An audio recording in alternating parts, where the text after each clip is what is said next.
SK Academy IELTS listening practice tests. You will hear a number of different recordings and you will have to answer questions on what you hear. There will be time for you to read the instructions and questions, and you will have a chance to check your work. All the recordings will be played once only. The test is in 4 sections. At the end of the test, you will be given 10 minutes to transfer your answers to an answer sheet. Now turn to Section 1. Section 1. You will hear a conversation between 2 students talking about driving lessons.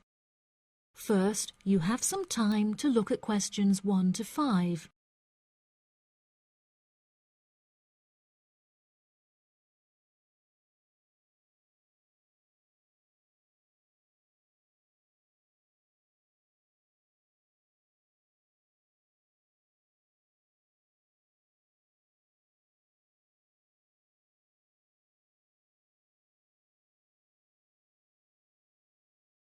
You will see that there is an example that has been done for you.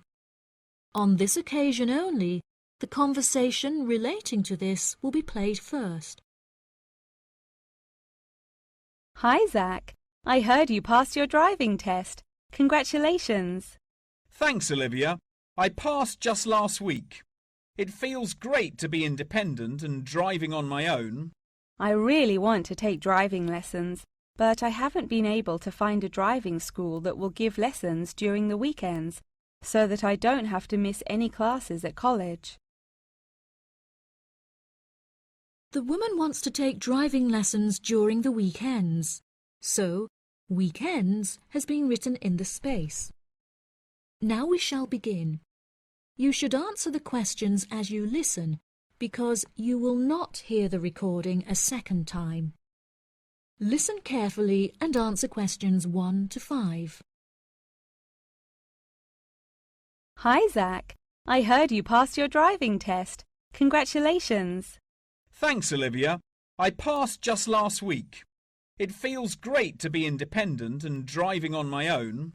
I really want to take driving lessons, but I haven't been able to find a driving school that will give lessons during the weekends, so that I don't have to miss any classes at college. The driving school that I used was brilliant and really flexible with their teaching hours. It's really close to the school. The address is 67 King's Road. That's 67 King '(S) Road. Oh, that's perfect. I don't like the idea of driving around busy streets. Did your teacher make you drive in urban areas, or did he mainly teach you on roads in the countryside? My teacher said that I had to learn on both in order to become a good and experienced driver. We would start in the city centre and then drive north above the city. He sounds like a good teacher. Would you mind giving me his contact details so I can ask him for lessons? Of course. My mother's friend Daniel Smith referred me to him. His name is Alan Sutcliffe. Could you spell the surname, please? Sutcliffe.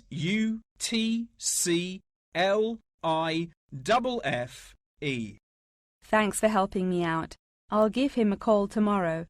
I don't know if I should learn in a manual or automatic car. How do I decide?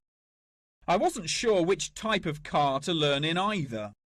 In the end, I chose to learn in a manual car, because once you've learnt how to drive manually, you can drive automatic as well. Most cars on the road are automatic nowadays. OK, I think I'll learn with a manual car too then. Hopefully the teacher will be able to give me lessons in the evenings after school. It would be much better if you take the lessons during the day. It will be far easier for you to learn when there is enough daylight to clearly see everything going on around you. But you need to be an experienced driver to drive safely at night. How frustrating. I was hoping I wouldn't have to take lessons during the weekends. You're right, though. Safety comes first. Before you hear the rest of the conversation, you have some time to look at questions 6 to 10.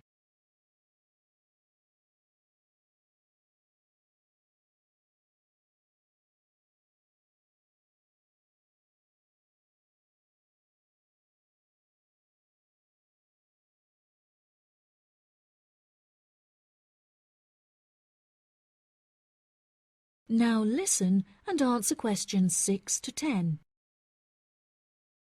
Speaking of safety, you should wait until summer to start learning. It's really difficult and dangerous to drive in the wind and rain as a learner, so you should definitely wait until the weather is sunny and dry. OK, that's perfect actually. It will give me some time to save up some money to pay for the lessons. Tell me about it. I had to work for months before I had enough money saved up. It was worth all the work when I finally got my driving licence, though. The whole process is so expensive. How much did it cost you in the end?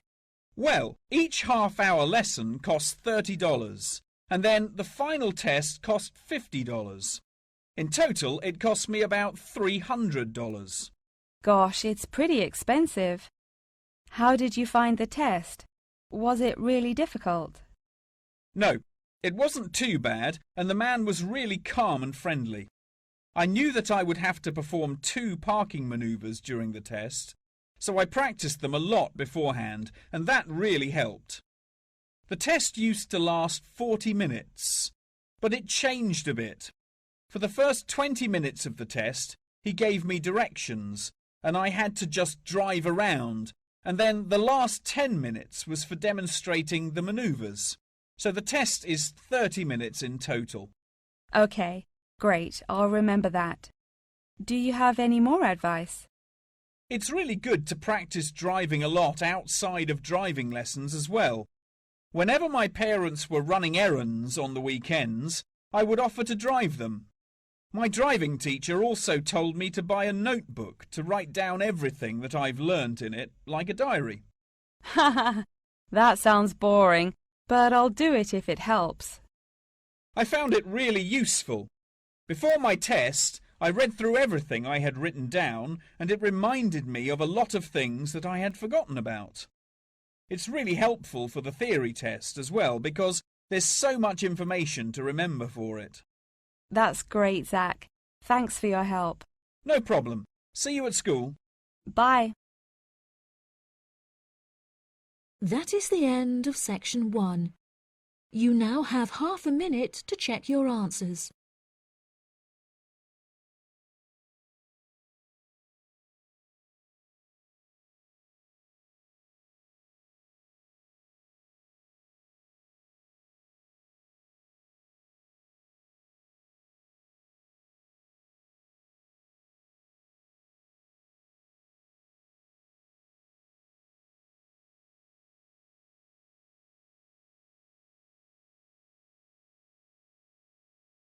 Now turn to section 2. Section 2. You will hear part of a talk about Mount Rushmore given by a tour guide. First, you have some time to look at questions 11 to 15.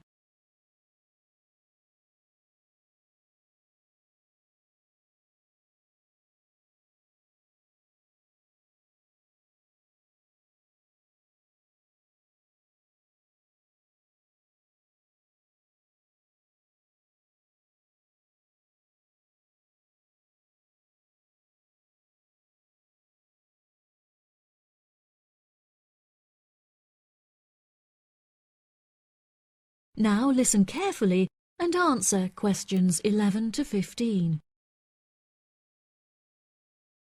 Good morning, everybody, and welcome to Mount Rushmore. To start your visit, I'm just going to give you a brief account of the history of the memorial before letting you roam about on your own. I won't keep you long, okay?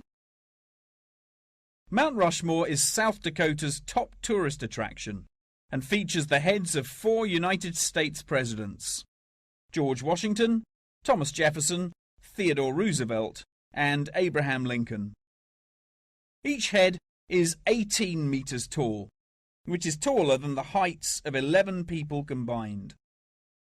The sculptor initially wanted to depict the presidents from head to waist, but due to a lack of funding, the construction had to stop before this vision could be realized. In total, it cost the government $1 million to sculpt the heads at Mount Rushmore. Before the construction of the presidents' heads, the mountain was just bare rock and forest attracting only a few hikers a year. The new carving at Mount Rushmore has become an iconic symbol of presidential greatness and has appeared in works of fiction and other popular works. The sculpture has also worked perfectly as a way to develop tourism, which was its intended purpose, and now attracts over 2 million people a year. The original plan was to carve the president's faces into the granite pillars known as the Needles. However, the sculptor soon realised that these rocks were too eroded and delicate to support such a large sculpture.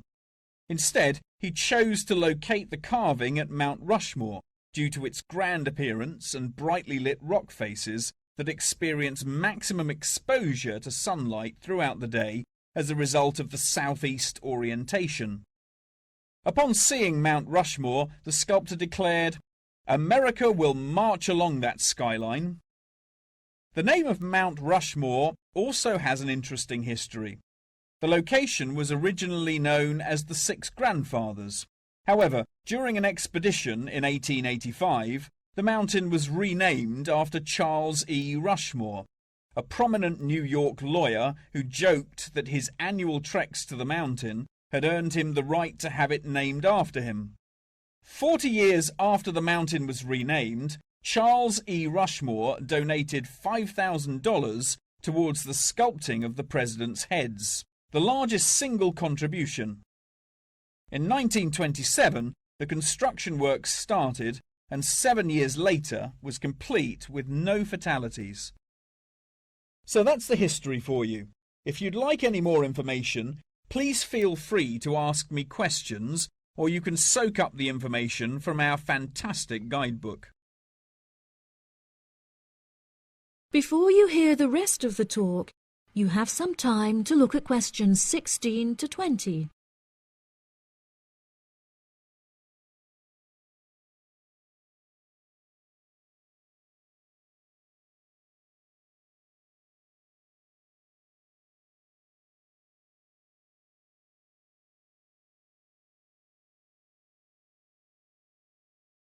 Now listen and answer questions 16 to 20.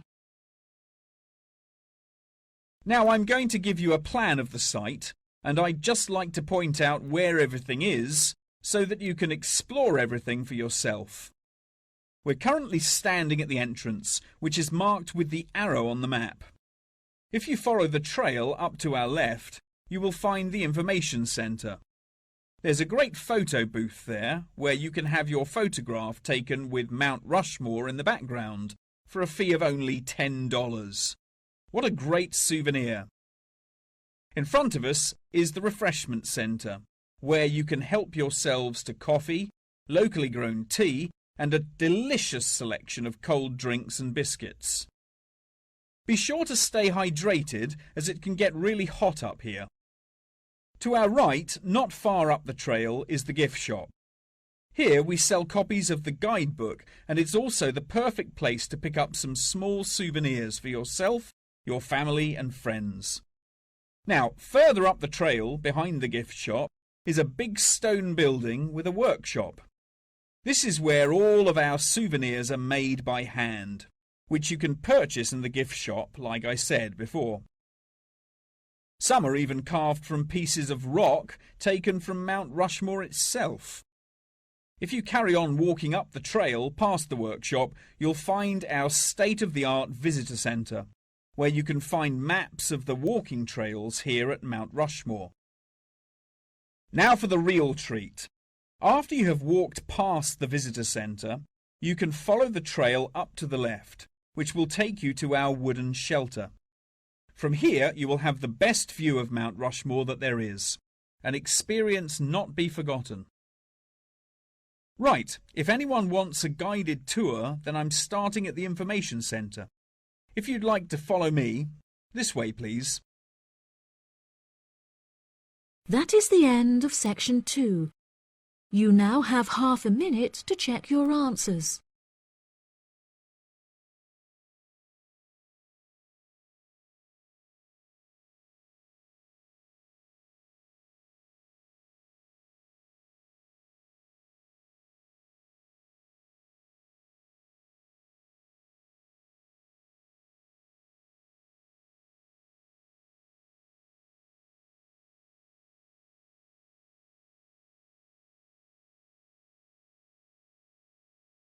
Now turn to Section 3. Section 3. You will hear a conversation between a professor and a student talking about taking a course. First, you have some time to look at questions 21 to 25.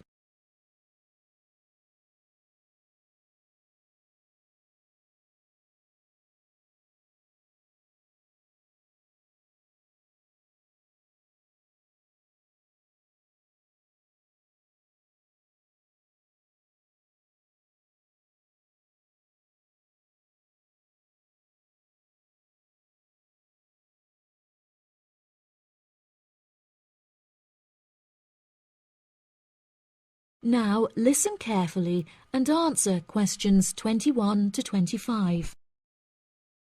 Excuse me, Dr. Twain. May I speak with you for a minute? Of course, please come in.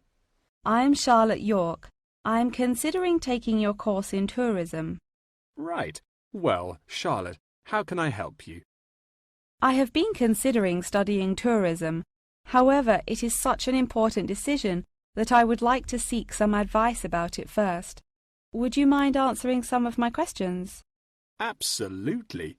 Fire away. Well, I have been discussing courses with my parents, and they are concerned that I will not be able to get a well-paid job with a degree in tourism. The reason that I want to study the course is that I have a great interest in the subject, and I think I would really enjoy it. I believe the only way that I will enjoy my life is if I enjoy my career. Happiness is far more important than money, don't you think? Absolutely. I would much rather be happy and poor rather than rich and miserable. Money cannot buy you happiness. I'm glad you agree. You needn't worry about money, Charlotte. A large part of the tourism course is dedicated to teaching students how to manage finances, a skill that you can apply to your everyday life as well. I would also recommend that you take a sideline course in time management, as this can be incredibly useful in efficiently planning your workload. Efficiency is the key to success. I'll remember that. Now, I have found that some students have natural talents that really help them to succeed in the course. Communication skills, for example, can be very beneficial. Do you have any strengths? Maths was always my favourite subject at school, so I really enjoy solving mathematical problems. However, I find statistics quite difficult. I have always been very capable and self-sufficient. I have a lot of confidence in my abilities and will take the initiative in situations without needing to depend on anyone else for their help. That's a really great quality to have and will be particularly useful if you choose to study tourism. That's great. I would recommend that you spend some of your time researching the course. A lot of people who are uneducated on the subject claim that tourism is a shrinking industry and that it will become irrelevant in the future. If you study the published research, however, you will see that the truth is quite the opposite. The industry has, in fact, grown significantly as people have developed an ever-increasing interest in culture and travel. Have you compared the university course with a polytechnic? Yes, I have. I was interested in studying the course in modules. However, the university doesn't offer that option. I don't have enough funds to be able to attend an expensive university, so I was relieved to see that the course is quite affordable. I also considered attending a summer school instead of university to save money, and so that I could work during the rest of the year. But I really wanted the university experience. I think that university would suit you well. Before you hear the rest of the conversation, you have some time to look at questions 26 to 30.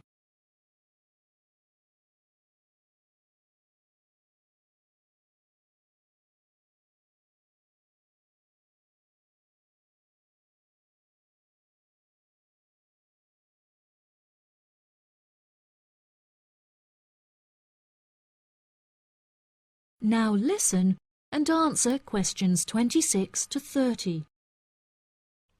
Now, What about the courses? Are you interested in any of the other subjects on offer? I have looked at a few. I was interested in travel and business as it sounds similar to tourism. That is really worth learning. However, be aware that it is difficult and will demand a lot of your time. Okay, that's good to know. You might find that Japanese is an interesting course and it will teach you valuable skills in speaking the language. Personally, it's not bad and could be of some help, but not that much. Okay, Japanese. Got that. What about medical care? Well, if you have time, the course will teach you a lot about curing diseases and illnesses or dealing with injuries outside, although it's not essential. So, okay, if it's useful, I'll take it. If you enjoy using technology and are worried about fulfilling the entry requirements, computing is very relaxed about the skills that applicants must possess. I'm terrible with computers, so I'm not sure that I would enjoy that course. How about public relations? Yes, I would recommend that course. It would be related to entering the tourism industry, as it will educate you on how to approach clients and develop associations with them. That's great. Thank you so much for your help. That is the end of section 3. You now have half a minute to check your answers.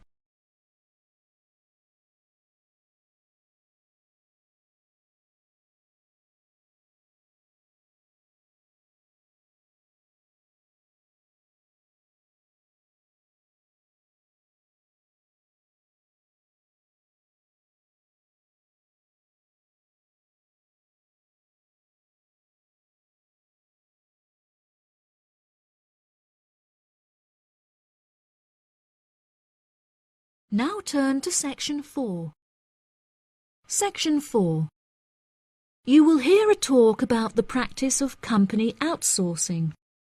First, you have some time to look at questions 31 to 40.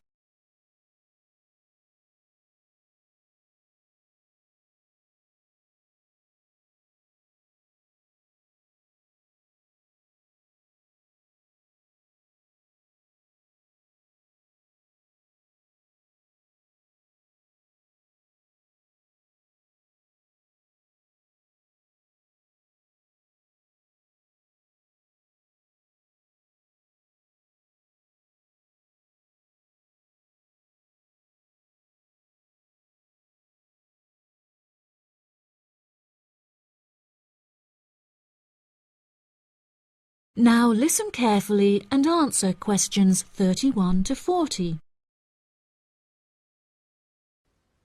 Welcome, class, to your very first lecture in this series on business in the modern world, conducted by myself, Dr. Toby Bennett. Today, we will be looking into the practice of company outsourcing, using TCP technologies as a case study. Now, for those of you who are unfamiliar with this practice, I will give you a summative definition. Company outsourcing involves the contracting of various business activities by one company to another.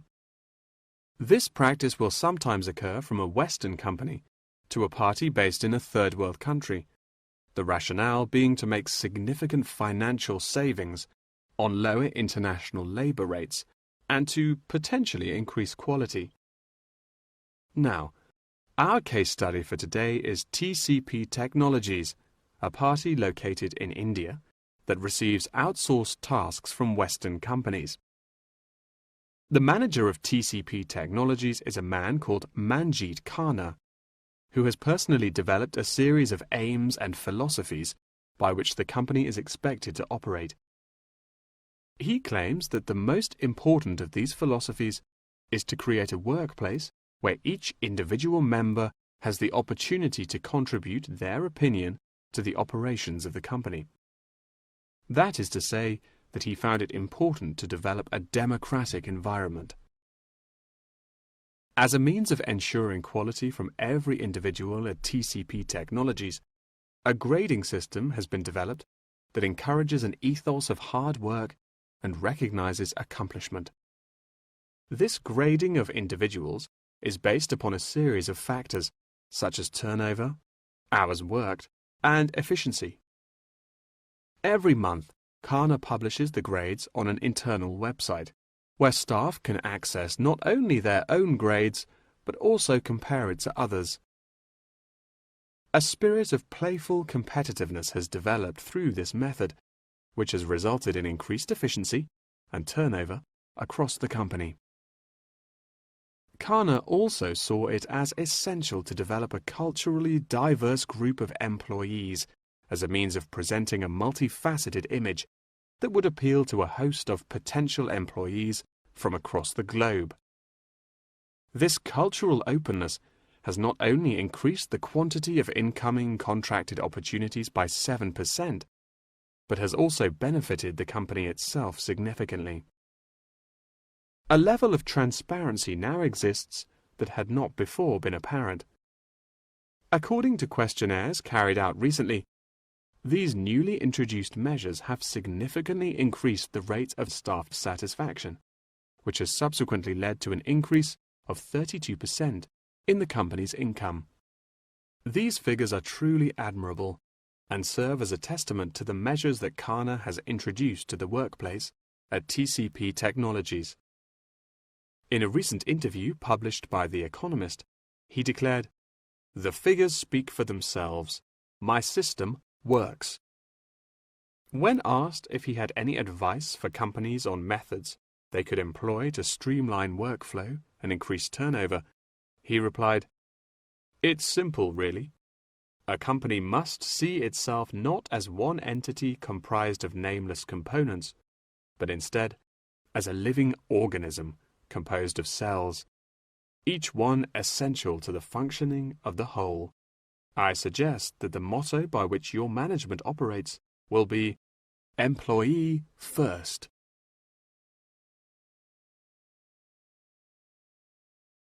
Many benefits have been reaped from the aforementioned changes in management style, such as a significant decrease in staff turnover. This improvement alone has solved many problems that had before stunted the growth of the company. A lot of these improvements came from the realization that the solution does not have to be produced internally, but can come from any other company. The grading system also immeasurably enhanced the dynamics of the company. The fact that this measuring system is solely produced for staff members and inaccessible by management means that it cannot be used as a judging criterion for promotion. It has proven itself a relaxed and informal means of stimulating workflow. When asked about specific features of his managing style, Khana mentioned that it is important for him to respond personally to any complaints filed by staff members. Having found the existing complaints process slow and ineffective, he introduced a new online system that created a direct line of communication between Khana and all employees of the company. The complaint form, dubbed by Khana as a ticket, eradicates the middleman, is easily accessible to all employees online, and has an interface that can be instinctively navigated. Any staff-related complaint, such as those relating to air conditioning and food quality, can be submitted directly to Khana via this online system. Entitlement to vacation is also a popular issue discussed through this forum. The main benefit of using this system is that staff must include their personal details on the ticket before they are able to submit it. In the past, anonymous complaints had been the root of much confusion and caused many wasted work hours, so the new system has put a ban on this form of complaint. That wraps up the lecture for today. Please remember that attendance is mandatory. That is the end of section 4. You now have half a minute to check your answers.